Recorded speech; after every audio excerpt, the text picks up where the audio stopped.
আসসালামু আলাইকুম প্রিয় দর্শক, অন্য মঞ্চে আলোচনায় আপনাদের সকলকে আমন্ত্রণ জানাচ্ছি।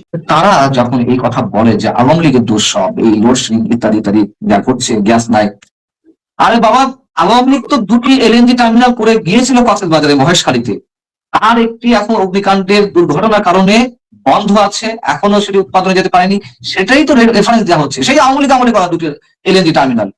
তাহলে আওয়ামী লীগ যদি ওই দুটি না হতো তাহলে কি হতো? দেখুন কথাবার্তা কতটা সব বিরোধীরা, এবং বলছে যে আওয়ামী লীগ কিছুই করেনি।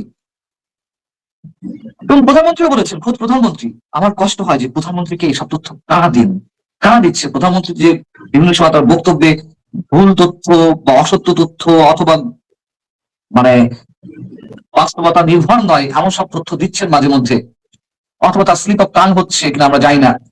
তাকে তো মানুষের কাছে হাস্যরসের পাত্র করা হচ্ছে একটি বিশেষ গোষ্ঠী, তার মিডিয়া উইংয়ের অথবা অন্য কেউ। আমার ধারণা ইচ্ছাকৃতভাবে এগুলো দিচ্ছে তাকে বিপদে ফেলার জন্য। শেষ করতে চাই, মোদ্দা কথায় 6 মাস হয়ে গেল, বিএনপির প্রস্তুতি কি? ঠিক আছে, সব আওয়ামী লীগের দোষ। বিএনপি গত 6 মাসে কি প্রস্তুতি নিয়েছে? কয়েকটি দরপত্র আহ্বান করেছে, কয়েকটি টেন্ডার আহ্বান করেছে, এই আর উদ্যোগ আর প্রস্তুতি। শুনুন, মানুষ এগুলো শুনে আর অভ্যস্ত হচ্ছে না। এগুলো পুরনো বিষয়। মানুষের ভিড় রিয়ালে ঠেকে গেলে কে কতটুকু উৎপাদন করে গেছে আর কে কতটুকু পারছে না, কার কারণে পারছে না, এগুলো মানুষ দেখবে না। এটাই চরম বাস্তবতা। মানুষ দেখবে এখন আমার সামনে কি বিদ্যুতে হাজার হাজার কোটি টাকা দুর্নীতি হয়েছে, লুটপাট হয়েছে। আমি আবারও বলি আওয়ামী লীগের সরকার সময়, কিন্তু তার বদলে যে তাৎক্ষণিক ভাবে যেই বিদ্যুতের উৎপাদন বাড়ালো Awami League, quick rental power plant দিয়ে হোক, রেন্টাল পাওয়ার প্ল্যান্ট দিয়ে হোক, যেভাবে হোক, আপৎকালীন সময়ে যেভাবে আওয়ামী লীগ ফ্যাট দিয়েছে, তার কারণে যে অর্থনৈতিক চাকা ঘুরেছে, শিল্প কলকারখানায় উৎপাদন বেড়েছে, সেটিটা একটা জায়গায় নিয়ে গেছে বাংলাদেশকে।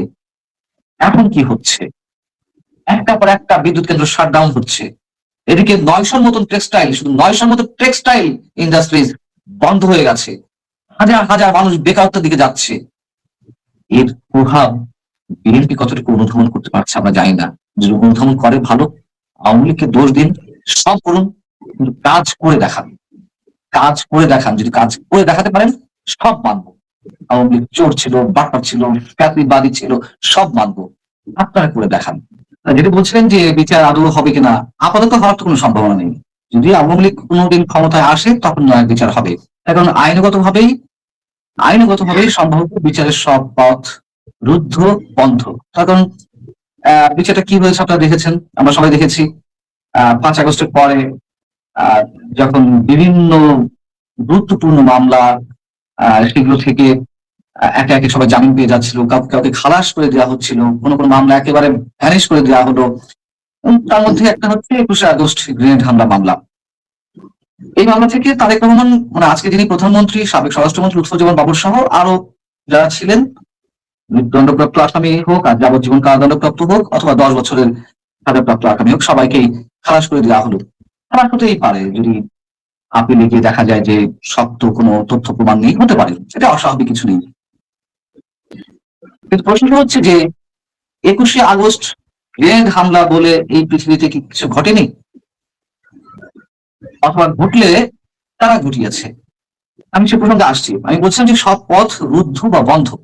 কারণ হচ্ছে যে একেবারে সর্বোচ্চ আদালতের আপিল বিভাগ ঠিক এই মামলা থেকে সব ধরনের সবকিছু মানে নাই করে দেওয়া হয়েছে, তাদের বিচার রায়, সবাই খালাস। আচ্ছা, ভালো কথা। কিন্তু হাইকোর্ট যে একটি নির্দেশনা দিয়েছিল যে মানে আজকে যিনি দুদকের চেয়ারম্যান, সাবেক বিচারপতি জনাব আসাদ সাহেব, তিনি হাইকোর্টে যখন ছিলেন তার বেঞ্চেই এই মামলার শুনানি হয়েছিল, চূড়ান্ত শুনানি। তো তিনি সবাই খালাস করে দিলেন, ভালো কথা। কিন্তু তিনি কিন্তু একটা নির্দেশনা দিয়েছিলেন যে কারা এই ঘটনা ঘটিয়েছে, কিভাবে ঘটেছে, তার জন্য স্বরাষ্ট্র মন্ত্রণালয়কে নির্দেশ দেওয়া হচ্ছে আবার ভালো করে তদন্ত করে দেখতে। এটুকু একটি আশার বাণী ছিল যে না, কোনো একটা তদন্ত হতে পারে। কিন্তু আপিল বিভাগে গিয়ে কি হলো? সৈয়দ রিফাত আহমেদ, যার বাবা ব্যারিস্টার সৈয়দ ইশতিয়াক আহমেদ নাম করা আইনজীবী ছিলেন, এবং সৈয়দ রিফাত আহমেদ যিনি 5 আগস্টের পর প্রধান বিচারপতি হলেন, তিনিও অ্যাজ এ পার্সন সজ্জন ব্যক্তি আমরা জানি। কিন্তু তিনি যে একটা বিশেষ গোষ্ঠীর পারপাস সার্ভ করেছেন, ডক্টর ইউনূস সরকারের সব ধরনের পারপাস সার্ভ করেছে, তার একটা বড় দৃষ্টান্ত হচ্ছে এটি, তিনি হাইকোর্টের নির্দেশনাটাও বহাল রাখলেন না, মানে হাইকোর্টের ওইগুলো সব বাদ দিয়ে দিলেন, যেসব নির্দেশনা দিয়েছিলেন হাইকোর্ট থেকে, যে নির্দেশনাগুলো দেওয়া হয়েছে। তার মানে কি হলো, মানে একটা চরম ভয়ঙ্কর জঘন্য দৃষ্টান্ত আমাদের সামনে উপস্থাপন করে গেলেন সৈয়দ রিফাত আহমেদ বা ডক্টর ইউনূস সরকারের ইন্ধনেই তো এটি হয়েছে, স্পষ্ট আমরা বলতে পারি। এটি নিম্ন আদালত তো সরকারের অধীনে, আর উচ্চ আদালত নিয়েও তো নানান ধরনের প্রশ্ন রয়েছে, এবং তার এগুলো বললে আদালত অবমাননা হয় কিনা আমি জানি না, বা না হওয়ার কথা। তার কারণ 5 আগস্টের সময় তো আমরা 5 আগস্ট পরবর্তী সময় তো আমরা দেখেছি কিভাবে বিচারপতিদের বাধ্যতামূলক অবসরে পাঠানো হচ্ছিল, কিভাবে মব ক্রিয়েট করে তাদের পদত্যাগের জন্য দাবি জানানো হচ্ছিল, এবং তারা স্বাধীনভাবে কাজ করতে পারছিলেন না। নিঃসন্দেহে ডক্টর ইউনূস সরকার যা বলেছে, অন্তত ওই 1.5 বছর সব ধরনের আদালত প্রায় শুনেছে, আমাদেরকে একটু বলতে হচ্ছে, বাধ্য হয়ে বলতে হচ্ছে। তো যখন রিফাত আহমেদ মানে প্রধান বিচারপতি, তার নেতৃত্বে আপিল বিভাগের পূর্ণাঙ্গ বেঞ্চ যখন এটি মানে সবাইকে খালাস করে দিলেন এবং হাইকোর্টের ওই নির্দেশনাটাও রাখলো না, তার মধ্য দিয়ে তো আর কিছু থাকে না। তদন্ত, পুনঃ তদন্ত আর কে করবে? হাইকোর্টের নির্দেশনাটা তো বহাল রাখলো না।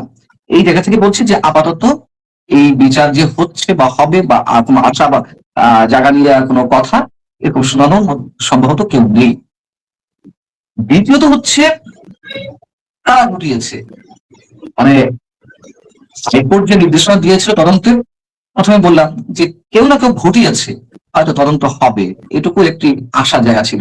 কিন্তু আপিল বিভাগের রায়ের মাধ্যমে এটি প্রমাণিত হয়েছে যে 21শে আগস্ট যে ভয়ঙ্কর গ্রেনেড হামলা, এরকম কিছু বাংলাদেশে ঘটেনি। তো ঘটলে তো একটা তদন্ত হতো, কেউ না কেউ ঘটিয়েছে। তা এখন অনেকে মজা করে বলেন, আমি বলি যে হযরত ইসরাফিল আলাইহিস সালাম সম্ভবত সিনাই ফু দিলেন, আর 21শে আগস্টের মানে 2004-এ 21শে আগস্টের গ্রেনেড হামলাটি হলো। অথবা মনে করুন যে ওই সময় তো কেউ কেউ বলতেন বা বলেছেন সংসদে দাঁড়িয়ে যে শেখ হাসিনা নিজে ভ্যানিটি ব্যাগে করে গ্রেনেড নাকি নিয়ে গিয়েছেন, তিনিই সেটি বিস্ফোরণ ঘটিয়েছেন, নাটক করেছেন। আবার ওই সময় বিচারপতি সুলতান আহমেদ, আমার যদি খুব ভুল না হয়ে থাকে, একটা তদন্ত কমিশন হয়েছিল বিচার বিভাগে নাকি একটা হয়েছিল, তার যিনি প্রধান ছিলেন তিনি বললেন যে এটি ভারতের গোয়েন্দা সংস্থা রয়ের কাজ, রয় এটি ঘটিয়েছে গ্রেনেড হামলা।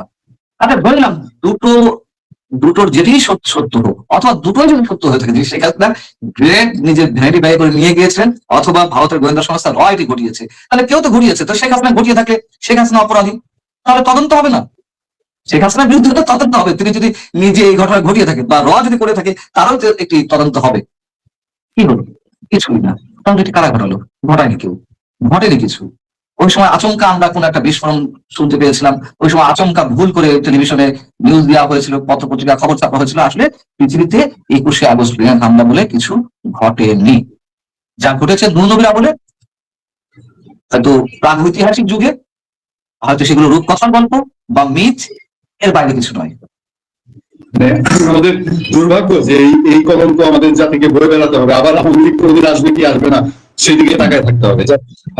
পান্না, প্রধানমন্ত্রী তারেক রহমানের ভারত সফর, নানান নাটকীয়তা, বিবৃতি, বাধার বিবৃতি, কথা যাবেন কি যাবেন না, এটা টানাটানি। একদিকে মনে হয় পাকিস্তানিরা টেনে ধরে যায় না, ভারতে গেলে সব আবার ভারতে হয়ে যাবে, আবার ভারতের ডিজেলও লাগে, কাঁচামরিচও লাগে। আবার আজকে দেখেন ঘটনা ঘটলো, রয়টার্স বলছে যে তারেক রহমান যাচ্ছেন ইন্ডিয়াতে। ইন্ডিয়ার রাষ্ট্রপতি ভবন থেকে একটা বিজ্ঞপ্তি দিয়ে সেটা আবার 1 ঘন্টার মধ্যে প্রত্যাহার করা হয়েছে। এই নাটকীয়তারা কোথায় গিয়ে ঠেকছে বলে মনে করেন আপনি? অনেকের কাছে রাষ্ট্রপতি ভবনে, মানে ভারতের রাষ্ট্রপতি ভবন থেকে যে নির্দেশনাটি বা নোটিশ দিয়ে প্রত্যাহার করে নেওয়া হলো, ওটি নাকি সার্বিক যে নাটকীয় ঘটনাগুলো ঘটছে? সার্বিক মানে ভারত যাবেন কি যাবেন না, যাবেন কি যাবেন না। প্রথমত হচ্ছে যে ভারতের রাষ্ট্রপতি ভবন থেকে যে নোটিশটি দেওয়া হয়েছিল, তাদের কি একটি মহড়া ছিল, ওখান থেকে বলা হলো, একটা নোটিশ দেওয়া হলো যে 22শে আগস্ট বাংলাদেশের প্রধানমন্ত্রী যেহেতু আসছেন, তার পূর্ণ নিরাপত্তা বা তার নানান কাজে ব্যস্ততার কারণে এই রাষ্ট্রপতি ভবনের যে মহড়া সেটি বাতিল করা হলো। এই যে নোটিশটি ভুল করে হোক আর যেভাবে দেওয়া হোক, এটি প্রমাণ করে যে তলে তলে কিছু ঘটছিল, এবং দুই পক্ষ থেকেই, মানে ভারত এবং বাংলাদেশ দুই রাষ্ট্রের পক্ষ থেকেই তার ভ্রমণ সফর নিয়ে মোটামুটি একটা নিশ্চয়তা ছিল, বা প্রাথমিক একটি সিদ্ধান্ত হয়েছিল। নাহলে এই ধরনের সিদ্ধান্ত, এই ধরনের নোটিশ তো ভারতের রাষ্ট্রপতি ভবন থেকে দেওয়ার কথা নয়, তাই না? যে তাদের ওখানে যে মহড়া সেটি বাতিল করা হলো, যাই হোক, ভুল করে দেওয়া হয়েছিল, দুর্দেশে পরিশোধ প্রত্যাহার করা হয়েছে। আর সার্বিকভাবে আমাদের পক্ষ থেকে যা হচ্ছে, বাংলাদেশ সরকার পক্ষ থেকে, দেখুন এটি নাটক বটে, আমি বলবো সস্তা দরের নাটক। এই নাটকের কোনো মান নেই। যদি আমি আরেকটু সহজ ভাষায় সরাসরি বলি যে কূটনৈতিক তৎপরতা দেখানো হচ্ছে আমাদের পক্ষ থেকে, বা কূটনৈতিক জায়গা থেকে যেসব কথাবার্তা বলা হচ্ছে, এটা কোনো কূটনীতি নয়। এটি আপনি বলছেন যে একটি পক্ষ টেনে ধরার চেষ্টা করছে আমাদের প্রধানমন্ত্রীকে, বা কোন একটি শক্তি তার ঘাড়ে সওয়ার হয়েছে, এই ঘাড়ে সওয়ার হওয়া শক্তিকে নামাতে পারছে না, অথবা কেউ পিছন থেকে টেনে ধরছে। এদের মন রক্ষা করতে গিয়ে সস্তা দরে নাটক করা হচ্ছে। রয়টার যে সংবাদটি দিয়েছে, তার আগে সম্ভবত ইন্ডিয়ান এক্সপ্রেস এটি খবর দিয়েছে, তারেক রহমান সাহেব 22 তারিখ, মানে 23 থেকে 25 তারিখ ভারত সফর করতে পারেন বা করছেন, বা ভারতে যাবেন। আমার ধারণা এর সত্যতা 70 থেকে 80। তার কারণ আমি নিজেও কোথাও কোথাও বলেছি বা সামাজিক যোগাযোগ মাধ্যমে এই ধরনের স্ট্যাটাস দিয়েছি যে তিনি যাবেন। তো দেখুন, না গিয়ে উপায় নেই, সোজা কথা। এখন স্বার্থটা আমাদের আগে। ভারতের পক্ষ থেকে যেই মানে মুখিয়ে বসে আছে তারা, যে আমাদের প্রধানমন্ত্রী যাবেন, বা তারা বেশ উদ্গ্রীব, তারা বেশ আন্তরিক, তারা দফায় দফায় আমন্ত্রণ জানাচ্ছে, দফায় দফায় কথা বলছে। দীনেশ ত্রিবেদী ভারতীয় হাই কমিশনার, তিনি এমন নমনীয় ভাবে কথা বলছেন এবং তিনি আশাবাদ ব্যক্ত করছেন। অনেকে বলছেন, এই দেখো আমরা চোখে চোখ রেখে কথা বলছি, এই দেখো শক্ত হলে কি করা হয় বা কি হয়, ভারতের মতন শক্তিশালী রাষ্ট্র তারা এখন আমাদের পায়ের কাছে এসে বসছে। দেখুন, এগুলো হচ্ছে বালছিল্য কথাবার্তা। ওদের কি লাভ আমাদের প্রধানমন্ত্রীকে নিয়ে? তারা কি এমন মানে রাজ্য জয় করবে? ভারতের দুটি স্বার্থ, অবশ্যই ভারতের স্বার্থ আছে। এক হচ্ছে তাদের বর্ডার সিকিউরিটি এনশিওর করা। বাংলাদেশে যেই জঙ্গিবাদের উত্থান ঘটছে বলে নানান ভাবে অভিযোগ, উগ্র সাম্প্রদায়িকতাবাদের উত্থান ঘটছে, সেই জায়গা থেকে ভারত তার মানে ভারত বাংলাদেশের যে 4000-এরও বেশি কিলোমিটারের যে সীমান্ত রয়েছে, এই সীমান্ত নিয়ে তারা উদ্বিগ্ন। তারা সবসময় এটি নিয়ে উদ্বিগ্ন। আমাদের তো নিশ্চয় মনে আছে, সাবেক প্রধানমন্ত্রী শেখ হাসিনা বলেছিলেন যে আমি ভারতকে কি দিয়েছি সারা জীবন ভারত মনে রাখবে। এবং এটি নিয়ে আমরা তখন ট্রোল করেছিলাম, অনেকে ট্রোল করেছে কি এমন দিয়েছে, ভারতকে সব দিয়ে দিয়েছে, ভারতের কাছে কি দেশ বিক্রি করে দিয়েছে শেখ হাসিনা যে ভারত সারা জীবন মনে রাখবে। আসলে শেখ হাসিনা ভারত বাংলাদেশ সীমান্তের জায়গা থেকে সব ধরনের সিকিউরিটি এনশিওর করে দিল। পরেশ বড়ুয়া কিংবা অনুপ চেটিয়া, ভারতের যে বিচ্ছিন্নতাবাদী সংগঠন উলফার যে নেতারা, তাদেরকে আটক করে ভারতের কাছে হস্তান্তর করেছিল তথ্য প্রযুক্তির আওতায়। এটাই শেখ হাসিনা মিন করেছিলেন। এবং ভারতের প্রতি যারা হুমকি ছিল এদেশের, তাদেরকে নিয়ন্ত্রণে আনতে পেরেছিলেন। এই জন্যই শেখ হাসিনা কথাগুলো বলেছিলেন। আর ভারতের কি চাওয়া? ভারত যেটি চায়, চীনের প্রভাব মোকাবেলা করা। আমরা দেখছি যে একদিকে কথিত মার্কিন বাণিজ্য চুক্তির কারণে যুক্তরাষ্ট্রের দাস অনুদাসে আমরা যেমন পরিণত হয়েছি, আবার অন্যদিকে আমরা চীনের পেটের মধ্যে ঢুকে যাচ্ছি। চীন যে করিডোরের প্রস্তাব দিয়েছে, মানে মিয়ানমার হয়ে বাংলাদেশ যে তাদের যে অর্থনৈতিক করিডোর, অবশ্য এটা ভালো, আমি বলছি না যে এখানে যাওয়া যাবে না, এটি আমি একবারে বলছি না।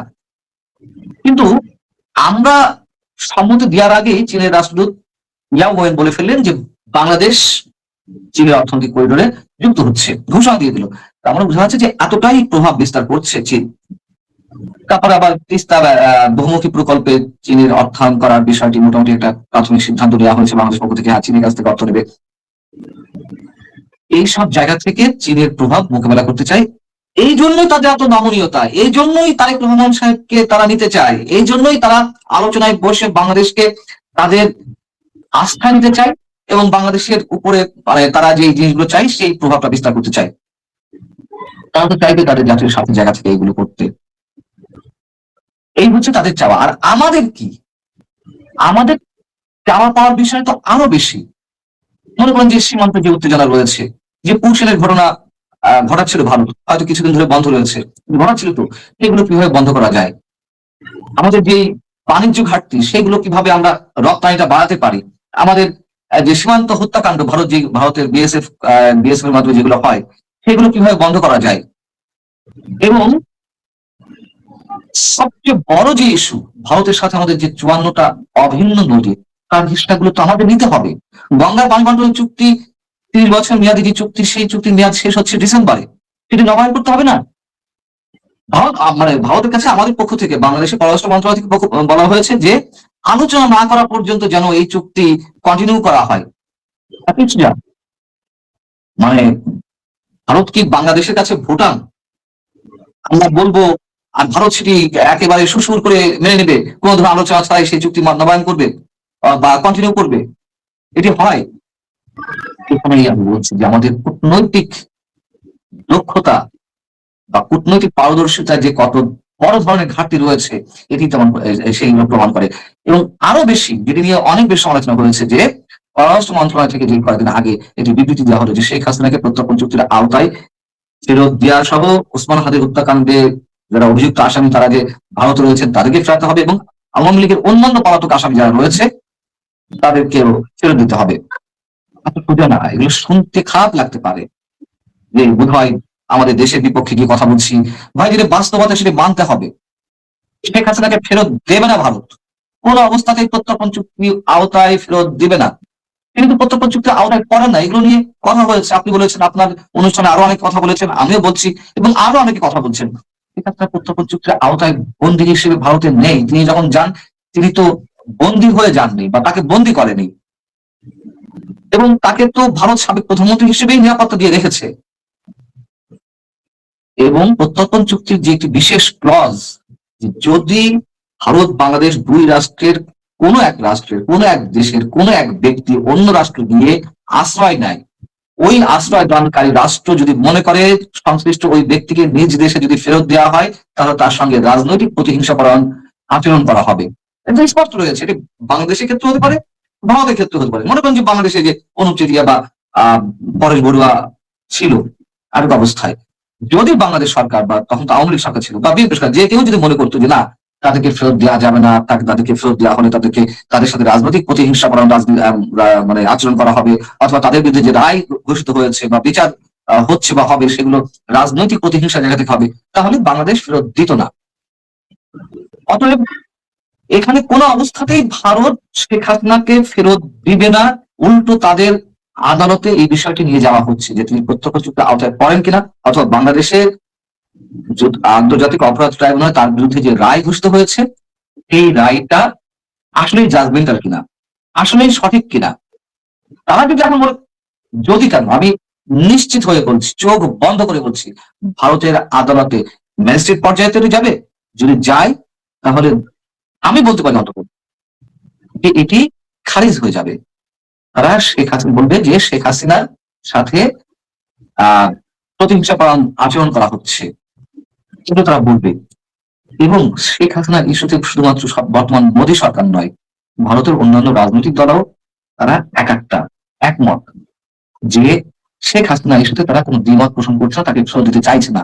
আপনি শুনেছেন কোন রাজনৈতিক দল বলছে যে শেখ হাসিনাকে ফেরত দেওয়া হোক? বলছে না তো, আপনি দিবে না, এটি চরম বাস্তব। তাহলে সেই ইস্যুটিকে সামনে রেখে যখন শর্ত জুড়ে দেওয়া হচ্ছে যে তাকে ফেরত দেওয়া না হলে আমাদের প্রধানমন্ত্রী যাবে না, অনুকূল পরিবেশ সৃষ্টি না হলে যাবে না, এটা কোন ধরনের কথা? আর দ্বিতীয় কথা হচ্ছে, শেখ হাসিনা ইস্যুতেই আমাদের সব জাতীয় স্বার্থ আটকে থাকবে। আর শেখ হাসিনা ঘোষণা দিয়ে তিনি ডিসেম্বরে আসবেন, ওয়েলকাম জানান, ওয়েলকাম জানিয়ে তাকে অ্যারেস্ট করুন, সমস্যা কি? এখন তো আগস্ট মাস শেষ হতে চলেছে, সেপ্টেম্বর, অক্টোবর, নভেম্বর, 3 মাস। ডিসেম্বরে যদি তিনি সত্যি আসেন, সমস্যা কি? তার চেয়ে বড় কথা, সেখানে শেখ হাসিনা আসবেন কি আসবেন না, তিনি এলে কি পরিস্থিতি হবে, তাকে আটক করা যাবে কিনা, তার চেয়ে বড় কথা আমাদের জাতীয় সব স্বার্থ। এই যে পানি বন্টন চুক্তি, অন্যান্য নদীর পানি হিস্সা, এই যে সীমান্ত ইস্যুতে যে জটিলতাগুলো, এই যে নানান ধরনের বাণিজ্য সংক্রান্ত বিষয়, এইগুলো সব কেন আটকে থাকবে? কি কারণ? শেখ হাসিনা প্রাসঙ্গিক নয়। এটি তো সরকারের নির্বাহী থেকে শুরু করে সরকারের যারা স্টেক হোল্ডার আছে, সরকারের সমমনা যে রাজনৈতিক দলগুলো আছে, এনসিপি, জামাতে ইসলামী, তারা সবাই বলছে শেখ হাসিনা প্রাসঙ্গিক নয়। তা শেখ হাসিনা যদি প্রাসঙ্গিক না হয়ে থাকে, তাহলে এত শর্ত কেন? শেখ হাসিনার সাথে আমাদের অন্য সবকিছু আটকে থাকবে কেন? অতএব যা কিছু হচ্ছে, এগুলো মোটেই কূটনৈতিক সুলভ দক্ষতার পরিচয় দেওয়া হচ্ছে না। এবং আমার ধারণা, রয়টার্স যেটি বলেছে, ইন্ডিয়ান এক্সপ্রেস যেটি বলছে, এই ধারণা আগেই পোষণ করে রেখেছি, তারেক রহমান সাহেব যাবে। এবং আমার ধারণা তিনি নিজে যেতেও ইচ্ছুক। তিনি এত কাঁচা মানুষ নন, এত কাঁচা বুদ্ধির মানুষ নন যে তিনি এত মানে কি বলা যায়, কি একেবারে অসামঞ্জস্যপূর্ণ কোনো ধরনের কোনো রাজনীতির পরিচয় দিবেন। সবচেয়ে বড় কথা হচ্ছে আপনি যেটা বলছিলেন ওটি যে বিশেষ একটি শক্তি, ডক্টর ইউনূসের যারা দোসর, যারা এই যে কথিত বিপ্লব করেছে, এই যে এনসিপি, জামাতে ইসলামী, এদেরকে পুষ্ট রাখতে দিয়ে, অথবা এক বাক্যে যদি বলতে হয় পাকিস্তান পন্থী যারা রয়েছে বা পাকিস্তানকে খুশি করতেই বিএনপির ভেতরে একটি অংশ রয়েছে পাকিস্তান পন্থী, এটা ওপেন সিক্রেট, এদেরকে খুশি রাখতেই তারেক রহমান সাহেব সম্ভবত সামলাতে পারছেন না, এবং তিনি শেষমেশ যাবে, এটি আমার ধারণা। যাওয়া উচিত, যাওয়া উচিত। পান্না, শেষ করবো আজকে সংক্ষিপ্ত আলোচনা একটা জনদুর্ভোগের দিকে একটু নজর দিয়ে ছোট্ট করে আপনি বিষয়টা টেরে পাচ্ছেন। বাংলাদেশে ঢাকা শহরেই তো আছেন, বিদ্যুৎ আর গ্যাসের কি পরিস্থিতি বর্ণনা করার কিছু নাই। আমরা যখন আলোচকদের নিয়ে আলোচনায় বসি প্রত্যেকটা ইন থেকেই শুনি, আবার ঢাকায় যেখানে মুখ করি, গ্রামে যেখানে মুখ করি, বিদ্যুৎ এবং গ্যাস এই ভয়ঙ্কর একটা অবস্থায় এসে দাঁড়িয়েছে। দোষ সবটা আওয়ামী লীগের। অন্তত প্রধানমন্ত্রীর তথ্য উপদেষ্টার কথা যদি মেনে নেই, আওয়ামী লীগের দোষ। 2.5 বছর আগে তারা জানতো, 2.5 বছর পরে বিএনপি ক্ষমতায় আসার 6 মাস পরে এইভাবে বাংলাদেশের বিদ্যুৎ এবং গ্যাসের ক্রাইসিস শুরু করতে হবে, তাই তো ব্যাপারটা নাকি? তারা যা বলছে এখন তারা দেশের হত্যা করতে, এখন তাদের কথা তো মানতেই হবে, তাই না? কিন্তু তাদের কথা মানবো কি? তারা অর্ধেকটা বলে, অর্ধেকটা বলে না। হ্যাঁ, মনে করেন যে সব দোষ নন্দ ঘোষ। এই যে ডক্টর ইউনূসের যে জঙ্গি শাসন 1.5 বছরের, কোন ইস্যুতে আপনি ডক্টর ইউনূসকে দোষারোপ করতে দেখেছেন? কোন ইস্যুতে ডক্টর দেবপ্রিয় ভট্টাচার্যের মতন অর্থনীতিবিদেরা, যারা আওয়ামী লীগের তুমুল সমালোচক ছিলেন, বা সিপিডির মতন গবেষণা প্রতিষ্ঠান, তারা তো বলেছে যে শেখ হাসিনা বা আওয়ামী লীগ যেই জায়গায় দেশের অর্থনীতিকে রেখে গিয়েছিল তার চেয়ে আরো বাজে অবস্থায়, ভয়ঙ্কর অবস্থা ডক্টর ইউনূস রেখে গেছে। এখন দেশের অর্থনীতি নিয়ে যে সমস্যা, এখানে আওয়ামী লীগ কিছু রেখে যায়নি, আওয়ামী লীগ শেষ করে গেছে। বিদ্যুতের সমস্যা, আওয়ামী লীগ শেষ করে গেছে। রাজনৈতিক সমস্যা, আওয়ামী লীগের দোসররা বা ফ্যাক্টরিবাদী যারা আছে তারা সমস্যা করছে। কূটনীতিতে সমস্যা, সেখানেও শেখ হাসিনা, সেখানে শেখ হাসিনার সত্য, মানে সব কিছুতে শেখ হাসিনা।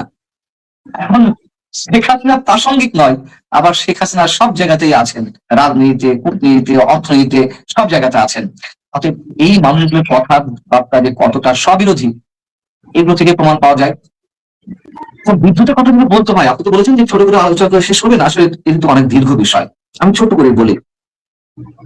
দেখুন, বিদ্যুতে হাজার হাজার কোটি টাকা লুটপাট হয়েছে, দুর্নীতি হয়েছে, এটি চরম সত্য কথা। আওয়ামী লীগ আমলে আমি যখন মাঠে সাংবাদিকতা করতাম তখন আমার কয়েকটি বিট ছিল নির্দিষ্ট, তার মধ্যে একটি বিট ছিল জ্বালানি বিট। তো জ্বালানি বিটে কাজ করতে গিয়ে মোটামুটি এইসব সম্বন্ধে আমার কিছু ধারণা আছে, আমি মহাপণ্ডিত নই, কিছু ধারণা আছে। সত্য কথা যে আমরা আমদানি নির্ভর হয়ে থেকেছি, আমরা আমাদের নিজস্ব শক্তি কাজে লাগাইনি, তা নিয়ে নানান ধরনের বিতর্ক রয়েছে। কিন্তু 2013-14 থেকে 2024 পর্যন্ত হাতে গোনা 2-4টা দিন বা একটা সংক্ষিপ্ত সময়, খুবই ক্ষুদ্র সময় ছাড়া লোডশেডিং কি আমরা তো ভুলে গিয়েছিলাম। বাংলাদেশে 30,000 মেগাওয়াট বিদ্যুৎ উৎপাদন সক্ষমতা অর্জন করেছিল, মানে অর্জনের জায়গায় নিয়ে গিয়েছিল যে প্ল্যান্ট স্থাপন করা হয়েছে। আর বিদ্যুতের সর্বোচ্চ উৎপাদন দাঁড়ালো 17,000 থেকে 17,000 প্লাস, 17,200 বেশি মেগাওয়াট বিদ্যুৎ উৎপাদন হয়েছে।